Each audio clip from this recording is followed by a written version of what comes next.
আমি রিয়াদ মাহমুদ। আজ রাতটি আমার কাছে সবথেকে বেশি কষ্টের, কারণ আমার প্রাণপ্রিয় দাদির অসুস্থতার কথা শুনে শহর থেকে গ্রামে এসেছি আজ, কিন্তু এসেও শেষ রক্ষা করতে পারলাম না। দাদির লাশ কবর দিয়ে বাড়ি ফিরছি। অন্যরা আমার আগে মাটি দিয়ে চলে গিয়েছে বাড়িতে, কিন্তু আমি শুধু বসেছিলাম দাদির কবরের পাশে।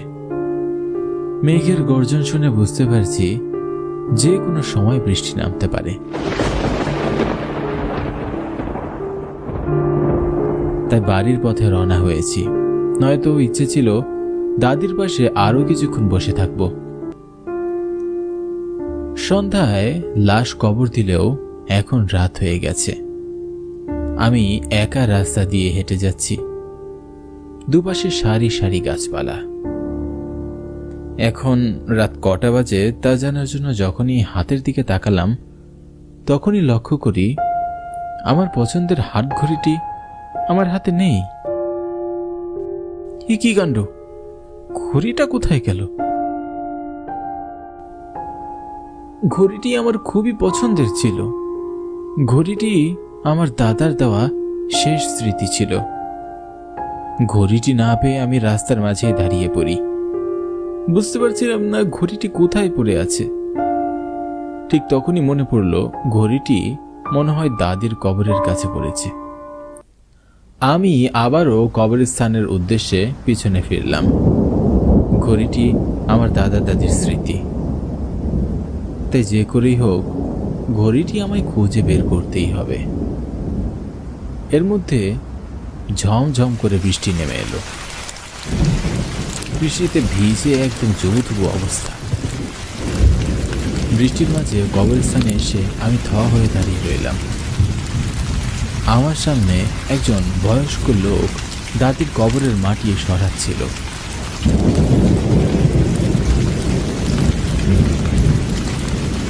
লোকটি আসলে কি করতে চায় সেটা বোঝার জন্য বুঝতে পারছিলাম না লোকটি আসলে লাশ চোর নাকি অন্য কিছু।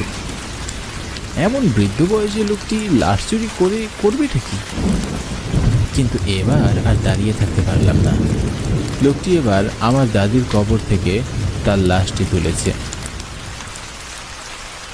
ঘটনাটা দেখে আমার মাথা ঘুরে যাওয়ার উপক্রম হলো। লোকটাকে দেখে কিছুতেই আমার স্বাভাবিক মনে হচ্ছে না। কোনো স্বাভাবিক লোক এই ঝড় বৃষ্টির রাতে লাশ তো নিতে পারে না। আমার মনের মধ্যে হাজারো প্রশ্ন জমা হচ্ছিল। দাদির লাশের সাথে কি করতে যাচ্ছে লোকটা? এদিকে লোকটার কাছে যাওয়ারও সাহস হচ্ছিল না, কিন্তু এভাবে চুপ করে থাকাটাও তো ঠিক হচ্ছে না। তাই মনে কিছু সাহস নিয়ে আমি লোকটার দিকে এগিয়ে গেলাম। তখনই লোকটির বলা কথাগুলো আমার কানে ভেসে আসলো। আমার হাতের মুঠো আমায় দে সব শক্তি, করবে আমায় সবাই ভক্তি। লোকটি বিড়বিড় করে কি সব যেন করছে। লোকটির কথার আগামাথা কিছুই বুঝতে পারছি না। হঠাৎ আমার দাদির চিৎকারের শব্দ কানে ভেসে আসলো।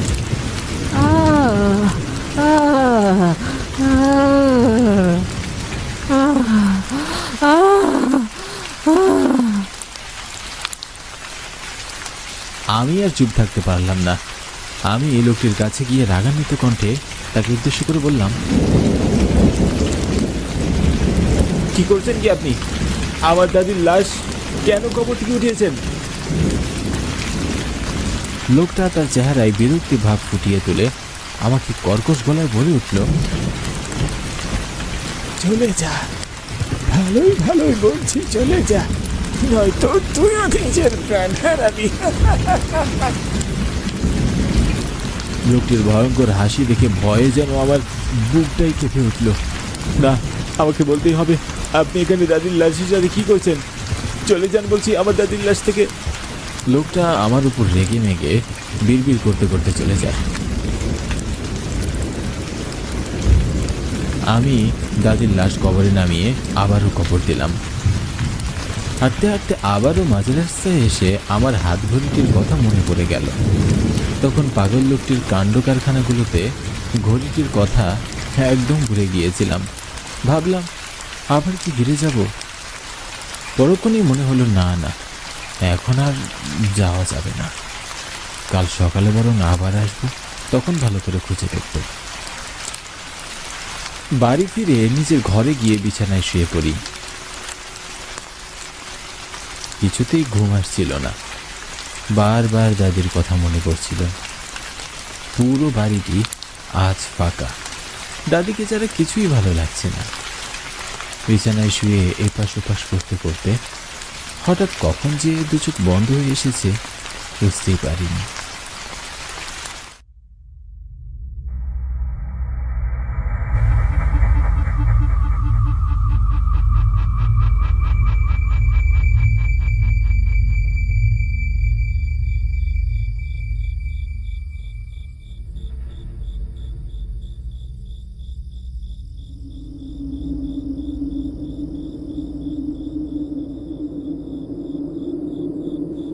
ছেড়ে দাও আমাকে, ছেড়ে দাও।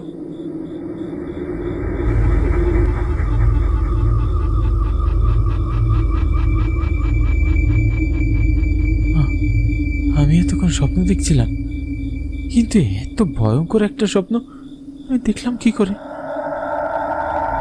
তখনই আমার মনে পড়ে গেল দাদির আর্তনাদের কথা। আমি স্পষ্ট শুনেছিলাম লোকটি যখন দাদিকে সামনে রেখে বিড়বিড় করে কিছু বলছিল, তখন দাদি আর্তনাদ করেছিল। কি হচ্ছে এসব? কিছুই মাথায় আসছে না। হঠাৎ দরজায় কারো নক করার শব্দে আমি চমকে উঠি।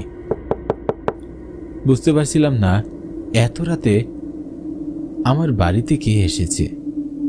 কেন জানি দরজা খুলতে ভীষণ ভয় করছিল আমার।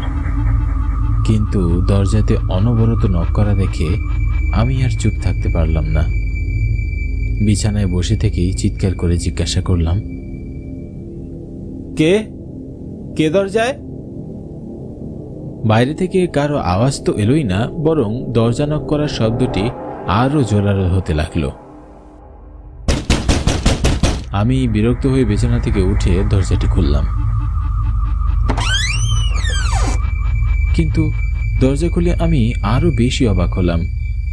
দরজার বাহিরে কেউই নেই। স্পষ্ট শুনেছি কেউ দরজায় নক তো করেছেই, কিন্তু এখন নেই কেন? ভুল শুনেছি এরকমটা ভাবতেও পারছি না, কারণ অনবরত দরজায় নক করার শব্দে বিরক্ত হয়ে আমি দরজা খুলেছি। কেন এরকম হচ্ছে আমার সাথে? আমি আবারও চারিদিকে তাকিয়ে দেখলাম, কিন্তু কাউকেই পেলাম না। আমি ঘরের ভিতরে আসছিলাম, ঠিক এমন সময় একটি নারী কণ্ঠ ভেসে আসলো আমার কানে। রিয়াদ, দাদু ভাই। কণ্ঠটি আমার বেশ পরিচিত, কিন্তু এই কণ্ঠে আমার নাম শুনবো তা আমি আশা করিনি। আমার গা শিউরে উঠল।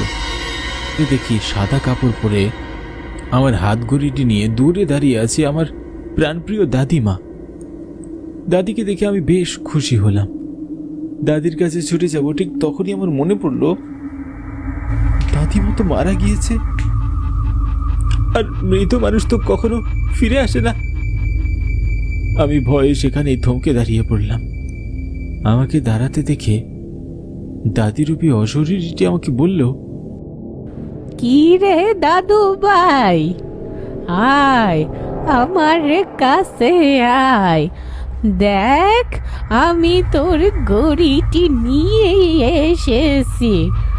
তোর দাদু তোকে কত শখ করে ঘড়িটি দিয়েছিল বলতো, আর তুই আমার কবরে ফেলে এলি। আয় দাদু ভাই, আমার কাছে আয়, তোকে ঘড়িটি পরিয়ে দি। দাদি তুমি তুমি এখানে? কিন্তু এটা কি করে সম্ভব? তুমি তো মারা গেছো, তাই না? না না, আমি তোমার কাছে যাব না। আমার কথা শুনে দাদি ভীষণ রেগে গেল। তার চোখ দুটো লাল হয়ে গেল। সে পুরুষ কণ্ঠে আমাকে বলে উঠল, আসতে তো হবেই তোকে, আমি তোকে ছেড়ে যাব না।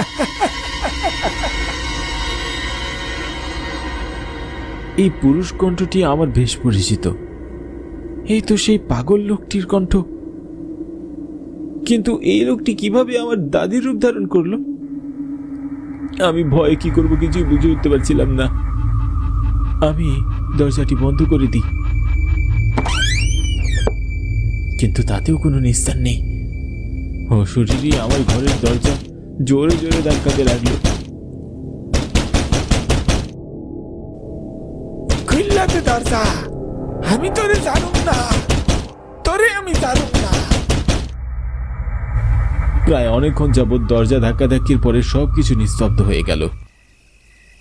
আমি ভয়ে আর সেদিন রাতে আর ঘুমাতে পারিনি। নির্ঘুম রাত কাটানোর পরের দিন ভোরবেলা আলো ফুটতেই আমি চলে যাই আমাদের এলাকার বড় মৌলভী সাহেবের কাছে কাল রাতের সব ঘটনা তাকে জানাতে। মৌলানা সাহেবকে রাতের সব ঘটনা আমি খুলে বলি। সব কিছু শুনে তিনি বললেন, তুমি অনেক বড় বিপদ থেকে রক্ষা পেয়েছ, কারণ রাতে তুমি এক দুষ্ট জিনের খপ্পরে পড়েছিলে। পরের বার তুমি যদি দরজাটি খুলতে, তাহলে আজ হয়তো তুমি আমার সামনেই আর দাঁড়িয়ে থাকতে পারতে না। এরপর হুজুর আমাকে কিছু পানি পরিয়ে দিলেন আর আমার শরীরে একটি তাবিজ দিয়ে বললেন, রাতে কেউ ডাকলে আমি যেন আর সাড়া না দিই, আর সম্ভব হলে রাতে কাউকে সঙ্গে নিয়ে যেতে ঘুমাই। এর দুদিন পরে আমি শহরে ফিরে আসি। আমার আর কোনো সমস্যা হয়নি তারপর থেকে।